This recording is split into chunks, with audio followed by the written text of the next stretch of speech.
Ya, saya barangkali gini, saya harus memulai dengan pernyataan bahwa saya itu percaya sekali pada demokrasi. Dan dalam demokrasi itu ada yang namanya kebebasan berpikir dan kebebasan berekspresi. Betapapun saya mungkin tidak setuju, dan saya tentu saja tidak setuju dengan apa yang dikatakan oleh Mama Gufron ini, tapi saya merasa adalah hak dia sepenuhnya untuk mengutarakan pandangan-pandangannya. Dalam konteks kebebasan berbicara berekspresi. ya. Sehingga tadi dikatakan, tadi Ustadz Haikal juga mengatakan kan, yang diperlukan adalah narasi tandingannya. Ya, dalam hal ini Majelis Ulama Indonesia misalnya atau pesantren adalah lembaga-lembaga yang punya otoritas yang sangat kuat untuk bisa menjelaskan, misalnya contoh kayak tadi, ya. Kalau memang dikatakan bahwa dia menulis 50 buku dalam bahasa, 500 buku, apakah itu masuk akal? Ada nggak buktinya? Ada nggak contohnya? Ya, apa isinya dan seterusnya? Itu kan bisa di challenge, dipertanyakan. Dengan kata lain, kita bukan cuma bilang bahwa ini nggak masuk akal, tapi kita dengan hati-hati juga, dengan seksama juga berusaha menunjukkan di mana letak kesalahan mereka, orang-orang semacam ini. Karena orang-orang semacam ini memang ada di mana-mana di seluruh dunia. Sebentar ya. Ya, di mana-mana. Dan dia bicara tentang hal-hal yang barangkali memang kalau dalam konteks kebebasan berekspresi tadi menjadi mungkin dilontarkan dan sulit sekali untuk membantahnya. Kalau soal 500 buku jelas, kita tinggal cek mana buku 500 itu. Tapi kalau misalnya begini, dia mengatakan bahwa saya bicara dengan malaikat. Pembuktian bahwa dia tidak berbicara dengan malaikat itu juga sama sulitnya. Bagaimana saya mengatakan bahwa taruhlah misalnya Babi Haikal bilang, tadi malam saya dalam mimpi saya ketemu dengan siapa? Jibril misalnya begitu ya. Kan saya nggak bisa bantah dia. Dia bisa mengatakan bahwa dia yakin sekali bahwa dia bertemu Jibril dan Jibril mengatakan sesuatu kepada dia. Perintah untuk saya nggak tahu apa ya. Nah itu kan adalah sesuatu yang dari kecil juga kita diajarkan. Bahwa dunia supranatural semacam itu adalah sesuatu yang memang ada di dunia ini. Bahkan saya sebagai muslim akan mengatakan ada begitu banyak ayat yang bicara tentang jin gitu ya. Jadi itu adalah sesuatu yang sangat sangat natural. Di dalam kehidupan orang-orang beragama, kita memang diajarkan tentang misalnya bicara sama semut. Kan ada Nabi Sulaiman ya. Nabi Sulaiman kan bisa ngomong sama semut. Ngomong dengan ruh. Dengan apa? Dengan malaikat Nabi Haidir ya. Saya tanggapi. Ya. Ada agama ini ada koridor, ada pakem, ada batasan. Ya. Seperti orang tadi berbicara dengan malaikat. Allah nyatakan dalam Al-Quran, ibadun mukramuna la ya'sunallaha ma amaruhum wa yaf'aluna ma yu'marun. Artinya kalau enggak Allah perintahkan, enggak ada. Yang Allah perintahkan malaikat Jibril berbicara kepada Nabi. Ya.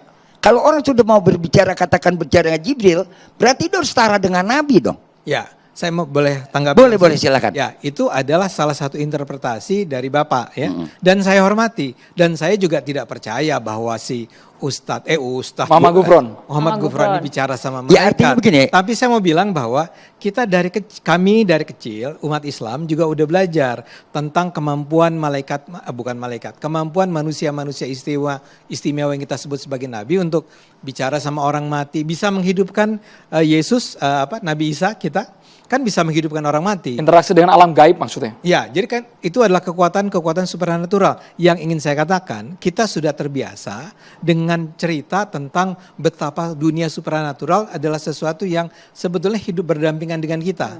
Nah, tiba-tiba muncullah si Gufron ini, si Mama Gufron ini. Dan dia bilang bahwa dia bisa ngomong sama semut ya. Betul. Ya, dia bisa ngomong sama malaikat, apa yang dia bilang? Malaikat. Dengan cacing. Ya, saya boleh bilang, saya akan mengatakan it doesn't make sense. Tidak masuk akal.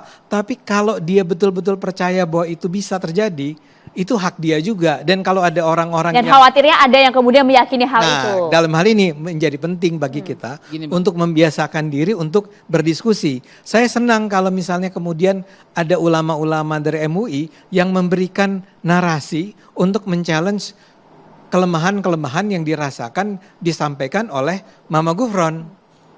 Tapi menurut saya memang kita nggak usah terbiasa dengan mengatakan karena dia, misalnya gini Pak ya, saya minta maaf, kata sesat itu barangkali menurut saya berlebihan.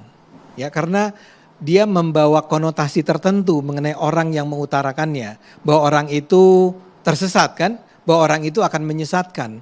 Tapi kalau kita bisa mengatakan bahwa itu nggak masuk akal atau itu tidak sesuai, iya boleh. Itu istilah yang barangkali kita harus cari ya. Tapi memang harus ada yang men-challenge. Sebagaimana juga misalnya kemarin kan menarik tuh ada diskusi tentang Habib itu. Apakah Habib itu bersih dari dosa? Apakah Habib itu adalah keturunan Nabi? Silsilah Habib. Silsilah Habib. Itu menurut saya menarik karena sekian lama kita seperti ya udahlah, bapak-bapak kan juga tidak men-challenge kan. Tapi kemarin begitu Roma Irama bilang ya nggak masuk akal itu gitu ya. Baik. Tiba-tiba iya ya nggak masuk. Sepertinya Mbak Haikal ingin komentar soal Mama Gufron sebelum. Gini. Apa yang Bang Ade Armando katakan, kalau saya ambil kesimpulan satu adalah mencari tandingan atau narasi yang melawan dia supaya masyarakat teredukasi. Saya ambil contoh begini. Ini ada orang memproduksi bir ya di kampung yang semuanya kampung santri. Cara kita bukan memproduksi air minum karena pengikut bir ini masih banyak. Cara kita itu bukan membuat narasi ini air minum putih yang lebih sehat, bukan itu. Stop produksi bir ini. Nah, orang-orang seperti Gufron mesti di stop, Bang.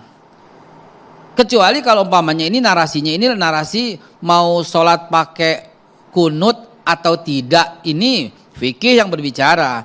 Ini udah jelas, ini di luar daripada Quran, di luar daripada hadis. Stop, hentikan. Ustadz, kalau soal bir, yang paling yang harus kita lakukan adalah mengatakan. Itu contoh. Analogi. Saya ingin mengatakan bahwa begitu ada orang memproduksi bir, yang harus dikatakan adalah beri catatan bahwa itu adalah minuman yang mengandung muatan haram. Makanya ada sertifikasi halal kan? Enggak, itu contoh. Enggak, saya mau bilang bahwa itu caranya adalah nggak harus selalu dengan membakar pabrik gitu loh. Kan bisa dikatakan bahwa oke, kalau ada sesuatu yang salah, pendapat yang salah, dilawan pendapat yang salah itu. Kalau saya mau sih gini, dengan negara harus ambil bagian membuat instrumen undang-undang ya, yang kalau dilakukan seperti Malaysia, seperti Brunei, seperti Singapura, kalau ada 1, 2, 3, 4, 5 poin-poin seperti ini masuk ke dalam kategori menghina agama, diadili, ditahan, gitu loh maksud saya. Ya. Anda sepakat Mas Ade? Endingnya harus seperti itu. Acara catatan demokrasi ini kita mengusulkan, memberi masukan kepada pemerintah. Ini berbahaya sebab apa?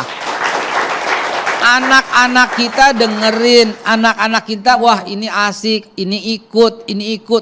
Dulu Children of God itu pengikutnya tuh banyak dan akhirnya pemerintah ambil tindakan, pengikutnya diajarin, yang bawa ditangkap. Nah, pemerintah harus lakukan itu. Tapi harus buat Mbak Haikal, Mas Ade Armando, kalau urusan spiritual itu kan antara individu dengan yang maha kuasa, termasuk juga dengan alam gaib tadi. Sesaat lagi dilengkapi. Kita harus jeda dulu Bapak. Hanya di Catatan Demokrasi pemirsa.